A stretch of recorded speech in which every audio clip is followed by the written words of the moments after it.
Bonjour à tout le monde, ici Jean-Claude Cédy, guérisseur, magnétiseur, médium en Suisse.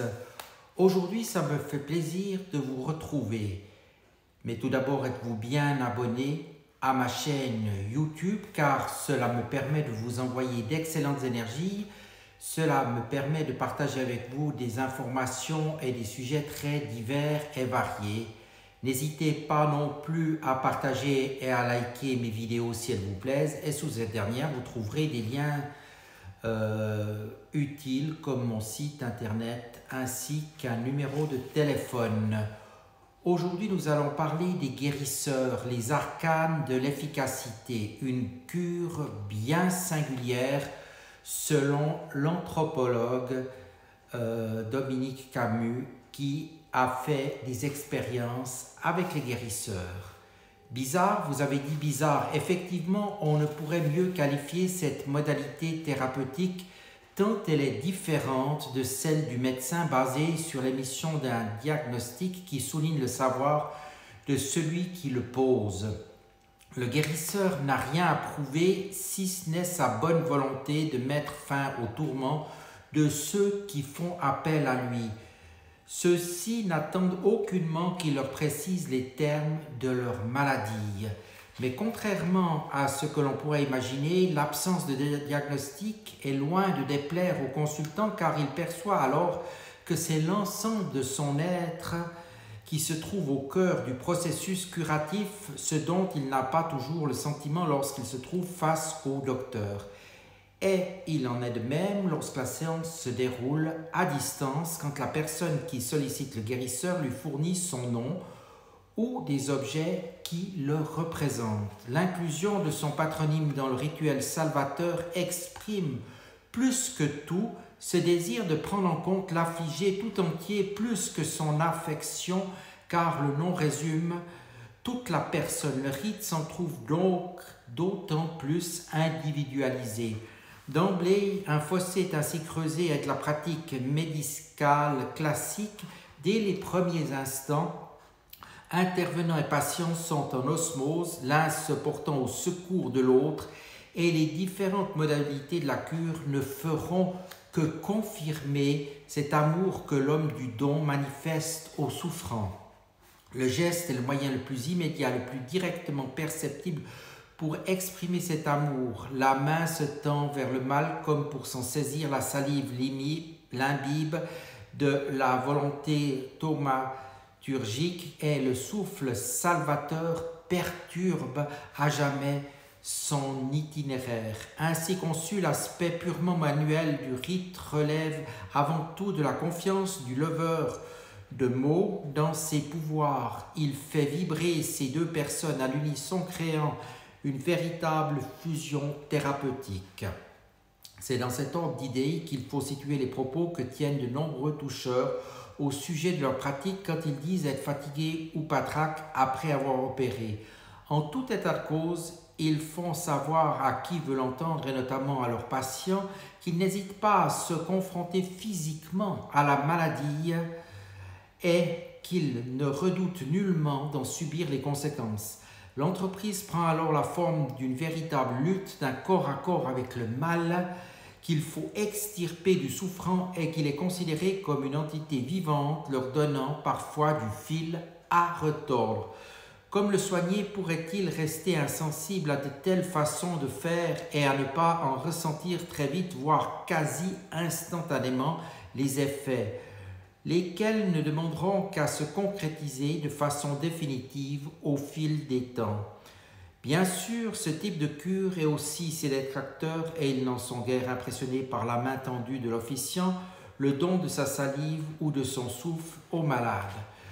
Pour eux, cela n'est que la symbolisation d'une relation thérapeutique et ils conçoivent ces pratiques médico-magiques comme des procédures de manipulation de la croyance. Ils partent du principe que pour voir la rémission de ces tourments, le consultant doit y croire. Pour eux, le guérisseur se borne à alimenter cette foi par le maniement d'images hautement expressives, le don de soi par l'acceptation de la souffrance, le recours à des gestes lourds de signification comme l'encerclement du mal, le signe de croix. En définitive, ces thérapeutes se contentent de faire accéder leurs patients censés ne demander que cela au symbolisme de leurs gestes, espérant ainsi provoquer chez eux des psychochocs capables de déclencher des effets placebo. Cette argumentation nous conduit à considérer des leveurs de mots comme étant des psys sauvages. Sauvages car supposés ne pas avoir la conscience ou la connaissance de l'essence même des symboles qu'ils manipulent. Mais pour aussi séduisante qu'elle puisse être, cette vision des choses traduit avant tout la méconnaissance profonde qu'ont ceux qui la partagent de l'univers du magique et plus spécifiquement de ce genre de cure. Le rite n'a aucun besoin d'être interprété. C'est une erreur fondamentale d'imaginer cela. L'interprétation n'est qu'un pur exercice intellectuel qui peut certes être tenu, mais qui n'a aucun intérêt pour ceux qui participent au rite parce qu'elle détruit l'efficacité des symboles qui le composent et lui donne vie. Le rite est efficace pour ce qu'il est. Il repose sur une vision du monde spécifique et développant des moyens matériels d'action sur ce monde, y insère l'être humain dans son ensemble. Il convient là de se rappeler que le guérisseur n'opère pas seul. La façon dont il fait circuler le mal du consultant à lui-même, puis au néant grâce à l'acte conjuratoire, s'effectue sous les auspices de la révolution solaire. Le fait d'agir à des moments particuliers de la journée rappelle que l'être humain est soumis aux influences planétaires, qu'il est un maillon de la chaîne cosmique dont les influx sont essentiels sur sa santé et sur ses perspectives pour la recouvrer. Le recours à l'eau, l'air et la terre pour anéantir les substituts porteurs des affections du souffrant lui font également sentir que la puissance obscure des éléments est réquisitionnée pour mettre fin à la perturbation de son élan vital. Il se sent alors au centre d'un dispositif complexe dans lequel interviennent les forces primordiales indispensables à la vie.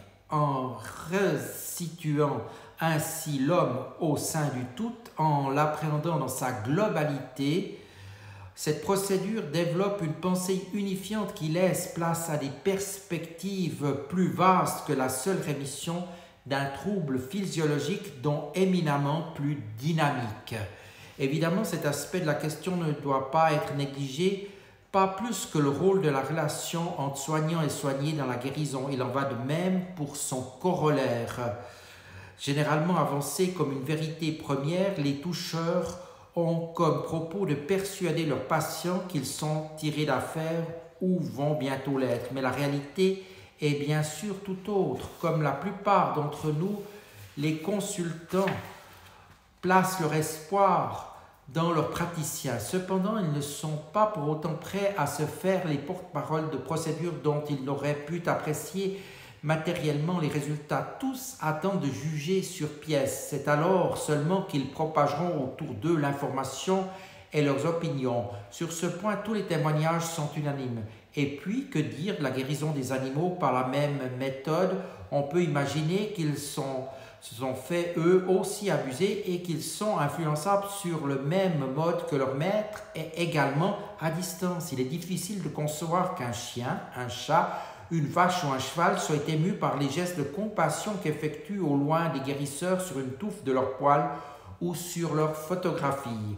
En fin de compte, il m'apparaît que la seule voie pour avancer dans la compréhension de ces cures est de les comparer au déroulement de celles que développe la médecine officielle. Bien plus qu'une relation de personne à personne, de soignant à patient, ces thérapies reposent sur un regard particulier que l'homme porte sur son univers, sur son fonctionnement et sa place en son sein. Le schéma biomédical réduit l'individu à ses symptômes. Renvoyé alors à lui-même, le patient est isolé de ses référents, de l'idée qu'il se fait de lui-même par rapport à son environnement. À l'inverse de la thérapie médicale, le leveur de mots fournit une pléthore de liens sur lesquels le sujet peut réfléchir s'il le désire. Leur caractéristique commune est d'être opératoire au sein du système global où tout a un sens. L'affection n'est alors plus désincarnée, isolée, nommée comme un élément indépendant du sujet. Elle est au contraire une sorte d'entité vivante qui a pris possession du corps et qui le mène à son rythme. Dans ce cadre, le traitement ne peut pas seulement consister résister à annihiler son action, il faut l'expulser de l'organisme. Mais ce n'est pas chose facile, car se sentant attaqué par le souffle ou la salive, le mal va résister, voire se rebiffer et faire souffrir parfois l'intervenant. C'est pour cela qu'il convient de l'affaiblir par la privation de nourriture avant de le combattre. C'est également pour ce motif qu'il faut parfois s'y reprendre à plusieurs fois, surtout lorsqu'il est ancien, c'est-à-dire bien installé dans le corps du consultant. Mais la cure n'est pas finie pour autant. Une fois que le mal a été délogé, il importe qu'il n'emprunte pas à nouveau le chemin conduisant à l'humain. Le fait de disparaître en le reléguant dans l'inaccessible est une nécessité. Le tuer est alors la meilleure garantie offerte en la matière. Le fixer sur un objet qui sera ensuite détruit est une méthode radicale, une technique dont on perçoit immédiatement la raison d'être. Nous l'avons vu, l'efficacité des matériaux employés, la base de leur usage et de leur fabrication sont liées à une imbrication de concepts. On ne peut donc pas se contenter de les considérer comme de simples représentations symboliques. Par exemple, beaucoup de conjureurs de venin pensent qu'après être intervenus sur une morsure de serpent, le reptile responsable de l'envenimation passera de vie à trépas, vérifiant ainsi le dicton « morte la bête, mort le venin ». Bien qu'il ne soit pas toujours facile de localiser la dépouille de l'animal, j'ai malgré tout eu maintes fois l'occasion d'entendre des barreurs de venin me certifier qu'il leur était souvent arrivé de retrouver des aspics morts après avoir exercé leur don. Bien évidemment, cela participe à l'idée qu'ils se font de la nature de leurs facultés et qu'ils véhiculent dans leur entourage et auprès de ceux qui font appel à eux. Vous pouvez sans autre lire les nombreux ouvrages écrits par Dominique Camus. Et là, je viens de vous lire un extrait sur l'ouvrage « Enquête sur les dons de naissance, leveur de mots, toucheur, signeur ».